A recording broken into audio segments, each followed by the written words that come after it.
Para você ligado no canal no Vácuo, muitíssimo bom dia, boa tarde, boa noite.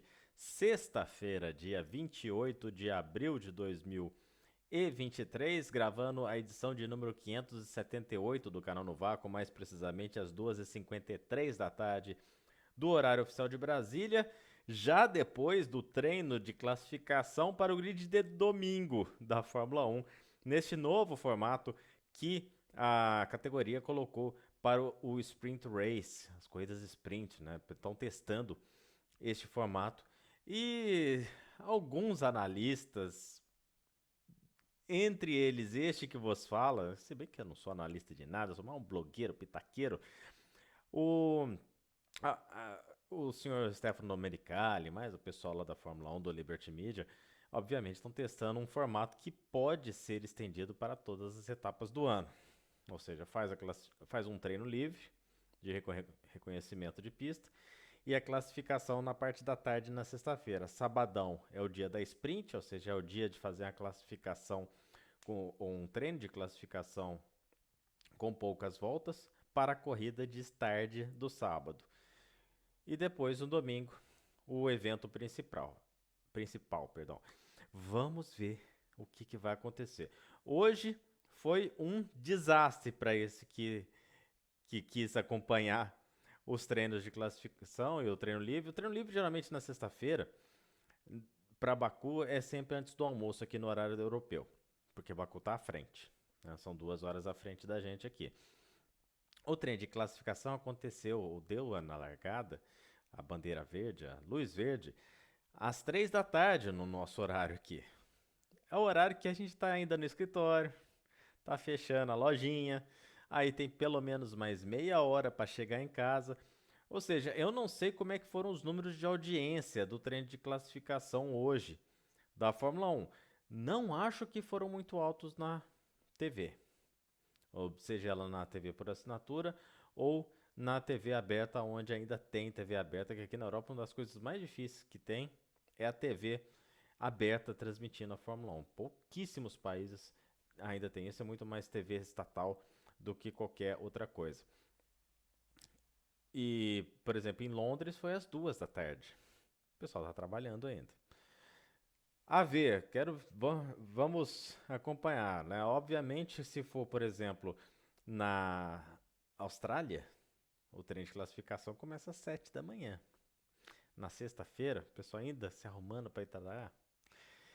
Enfim, depois de tudo isso que eu acabei de falar, vamos aos tempos. Pole de Charles Leclerc, uma pole surpreendente para mim, ainda que no treino livre ele tenha ficado muito próximo, 37 milésimos de diferença apenas do Max Verstappen.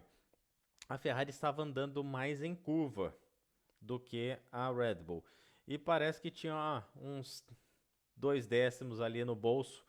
O Leclerc conseguiu terminar ali pouco mais de pouco menos, na verdade, de 2 décimos de segundo à frente do Max Verstappen, que não conseguiu fazer uma volta com muita folga para cima do Sérgio Pérez. Aí depois, longínquos 8 décimos de segundo atrás do Max Verstappen, não, do próprio Leclerc, veio o Carlos Sainz, que fez e esse foi o tempo da primeira volta, que a segunda volta ele só fez setor amarelo. A lástima, o Carlos Sainz sob pressão nesse ano não está funcionando, acabou fazendo uma volta muito ruim. Agora quem fez voltas ruins, principalmente no Q2, foi a Mercedes. Tanto o Hamilton passou aqui, ó, né? A água batendo no queixo, 4 milésimos de segundo apenas à frente do 11º colocado, que foi seu companheiro de equipe, o George Russell. Não conseguiu classificação, ele errou na entrada daquela reta de 170 quilômetros que tem lá em Baku, e aí teve que abortar a volta. No que abortou a volta, contou com a sorte, Tsunoda foi lá, encaçapou os dois, fez uma volta que foi a oitava colocação. Ótima, perto do que foi o começo de ano, classificação da McLaren, que colocou os dois carros no Q3 e com folga. Não foi um Q3 assim que passou, sabe? Precisando de milagre. Tanto o Norris quanto o Piastri fez o oitavo tempo, o Norris fez o sexto tempo no Q2, foram tempos muito sólidos. E eles largarão no domingo em sétimo, Norris, e em décimo, Piastri. Alonso e Stroll sentiram a evolução da Ferrari. Aí é natural, né? Eles estavam andando mais do que a Ferrari, são 2 posições para cima. Alonso sexto, Stroll nono.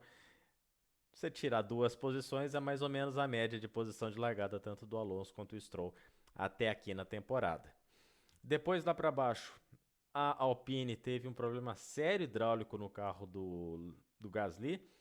Aí pegou fogo, monta o carro do jeito que dá e vamos para o trem de classificação. O Gasly conseguiu dar 6 voltinhas, fez 1,44,8, longe, mas sabe, fez a volta para testar se o carro estava montado. Vai ter ainda trabalho na garagem da Alpine amanhã cedo, antes da classificação da sprint.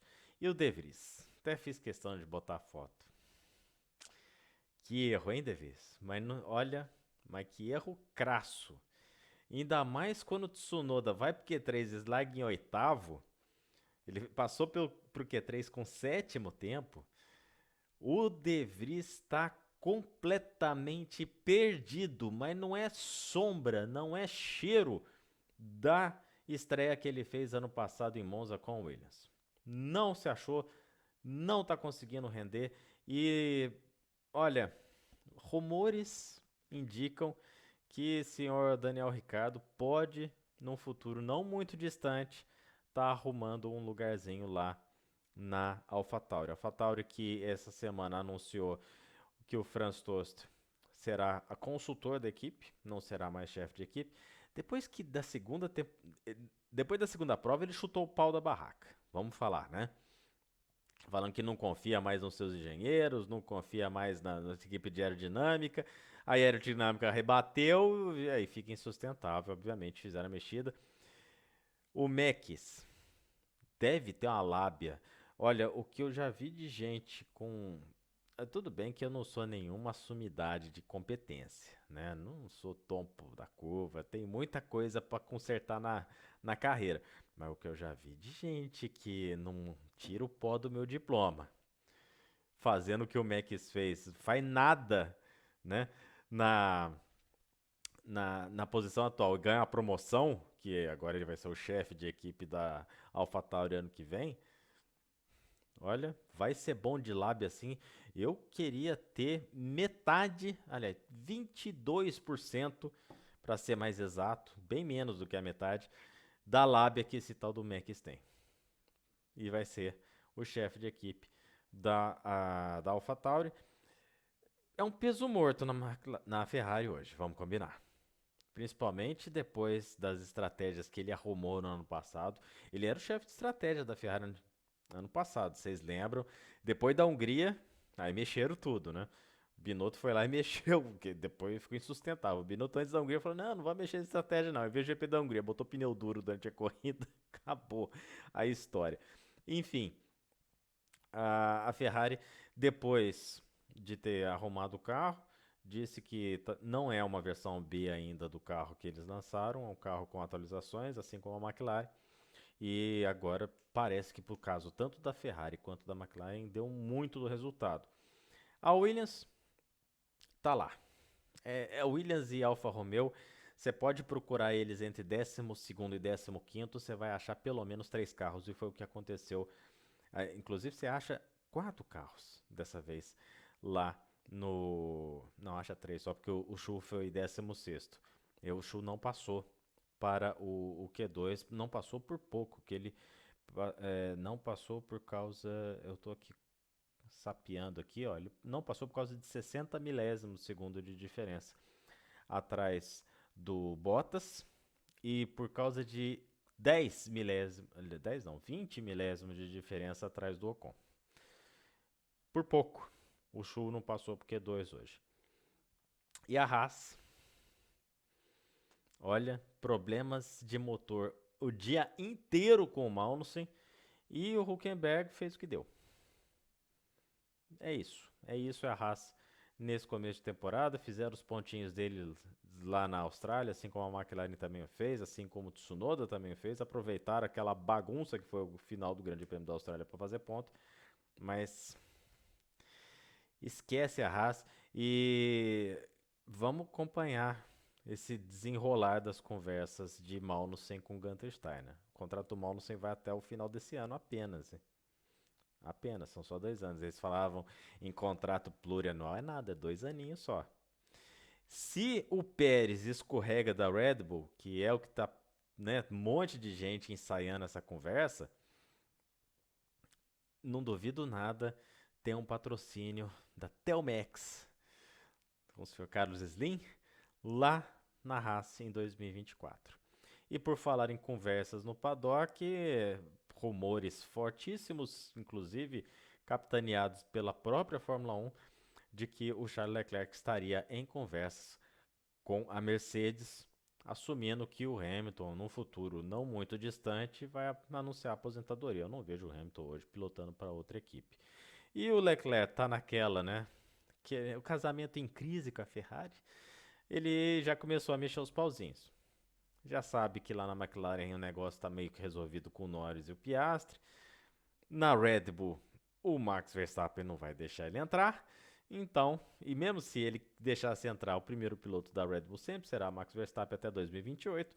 Então o Leclerc está se arrumando e a Mercedes não é um cockpit ruim, apesar de estar longe do que foi o domínio até 3 anos atrás na Fórmula 1. Enfim, amanhã temos a classificação para a corrida sprint, eles chamam de sprint shootout, o shootout, para falar com o T um pouquinho mais pronunciado, facilitar a vida de todo mundo, porque eles terão 11 minutos no Q1, 8 minutos no Q2, 8 minutos no Q3, com pneus duros, médios e macios, necessariamente nesta ordem, ninguém pode trocar os pneus. Então, com menos tempo, com um pneu fixo, o que a Fórmula 1 está querendo é buscar um grid embaralhado para a corrida sprint. Como diria meu amigo Rogério Elias, a ver amanhã cedo. Bom, tivemos também os treinos da Fórmula 2, no mesmo esquema da Fórmula 1. Treino de classificação é o treino que vale a ordem de grid de largada. A treino livre, perdão, e o treino de classificação que vale a ordem do grid de largada para a corrida principal. E o Fittipaldi está largando na primeira fila. Durante o treino de classificação da Fórmula 1, o Berman estava com um problema de investigação no carro. O Berman teve um problema que o volante dele empenou. Andou tanto esfregando no muro que acabou empenando o volante. Mesmo assim, ele fez a pole, apenas 12 milésimos de diferença para o Fittipaldi. Mas até a hora que eu fechei o slide, a Fórmula 2 ainda estava dando essa classificação com asterisco, que é a classificação provisória. Se o Berman foi punido, o Fittipaldi largará da pole na corrida principal no domingo. Se não, é este o grid de largada lá da Fórmula 1. Lembrando, da Fórmula 2, perdão.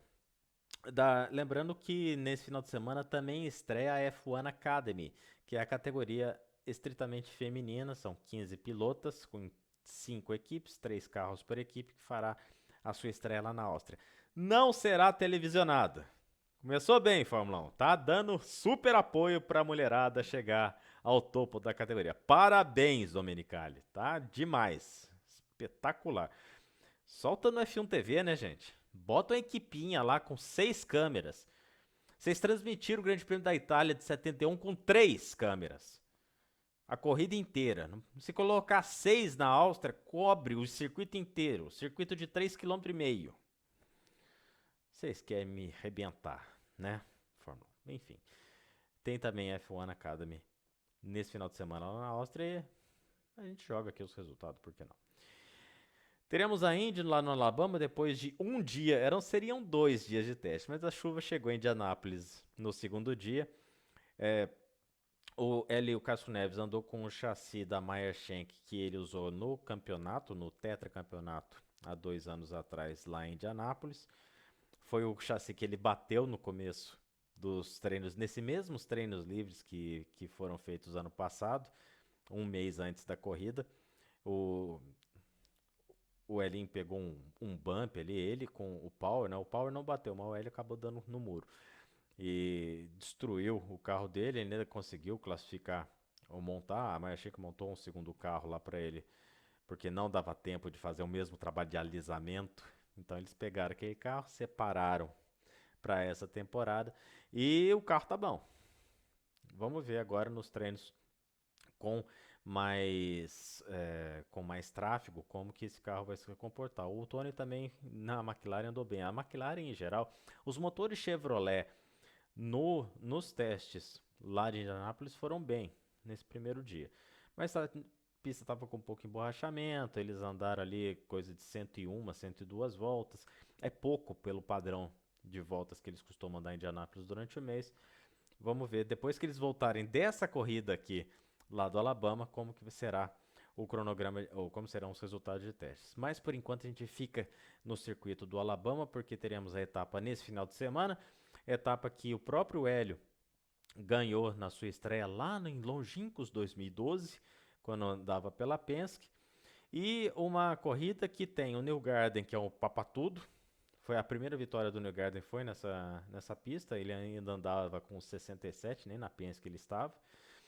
E uma corrida também que o Sr. Graham Real costuma andar bem. Mas, porém, contudo, todavia, a gente tem um tal de Scott Dixon que será a nossa aposta para papar essa prova lá no Alabama, né?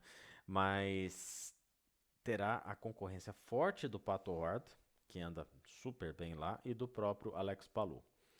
É só para eu não esquecer de uma coisa aqui, eu não falei do pódio da Fórmula 1. Voltamos aqui ao assunto Fórmula 1, 2 minutinhos, 20 segundinhos. Eu ainda aposto na vitória do Verstappen. Verstappen, Pérez, Leclerc para o domingo.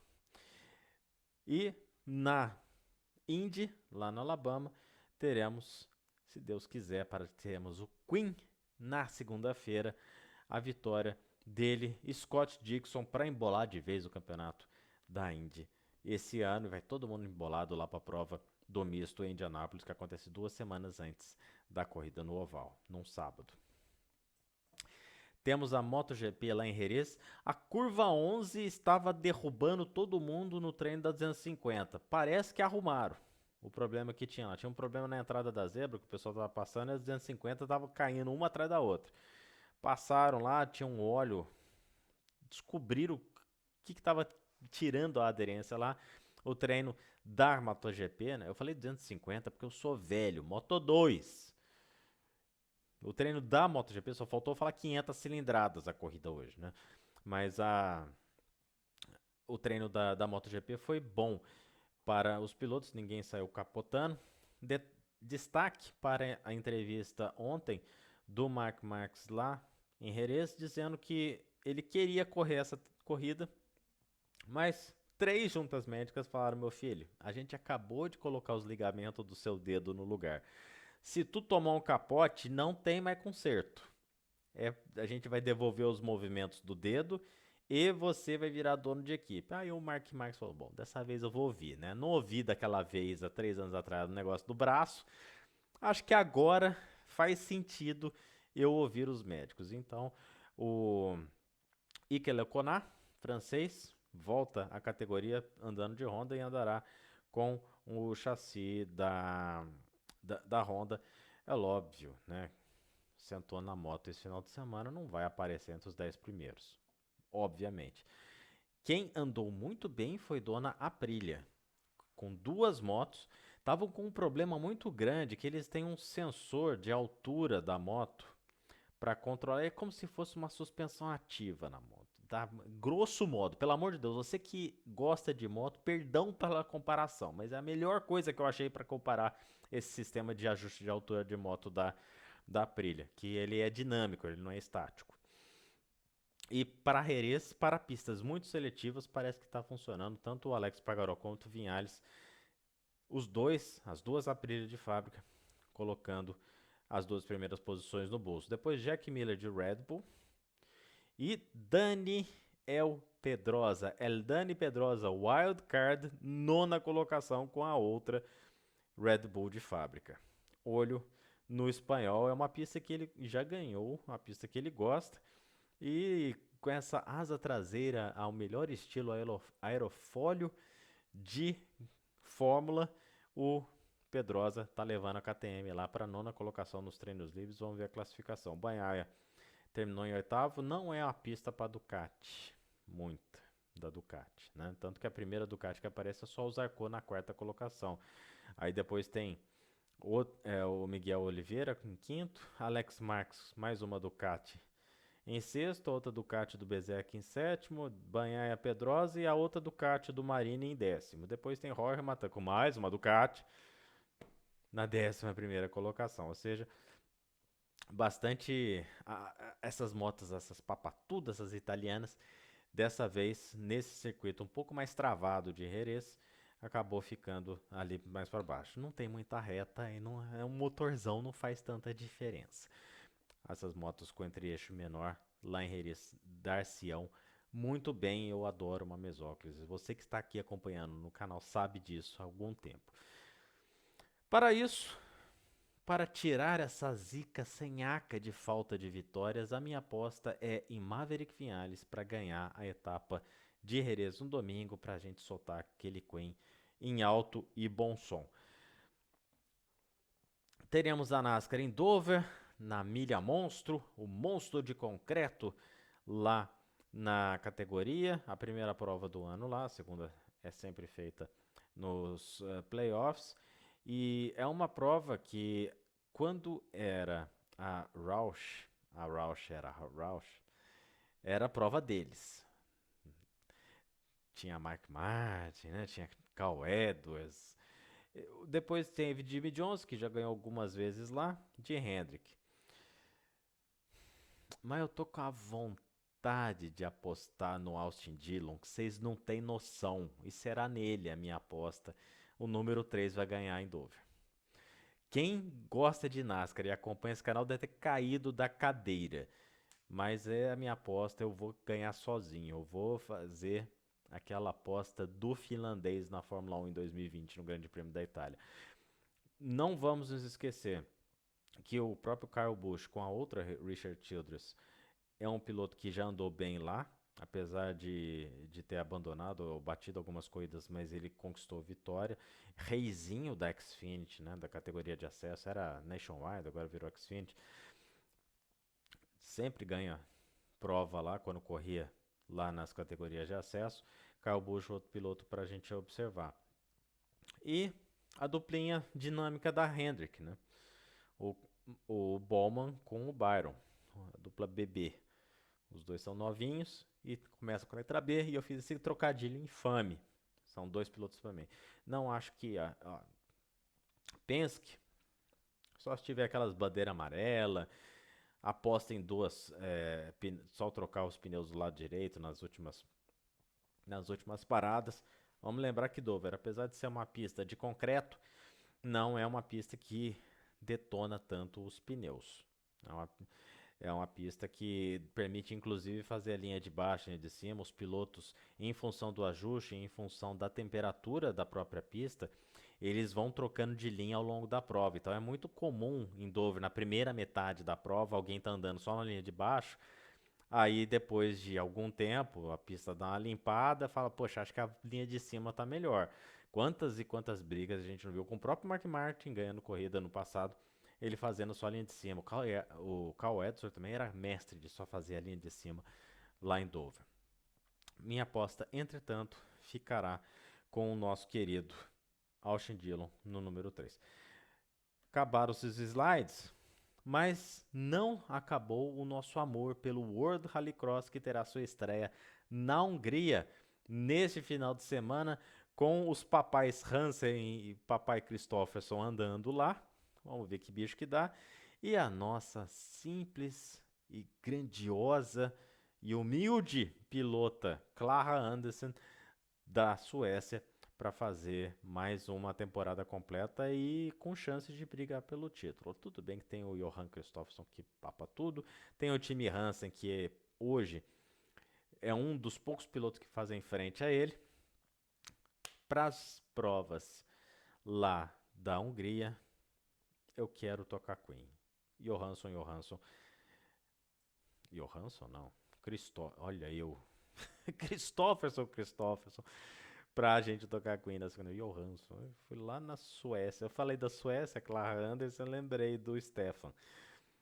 Grande Stefan Johansson. Milagreiro da Onix. Bom, Canal no Vácuo volta na segunda-feira com a gente aqui nos estúdios A. E a gente deseja para vocês um ótimo final de semana. Juízo nesse final de semana. Deus abençoe todo mundo. Sobe vinheta. Hoje tem vinheta. Tchau, tchau.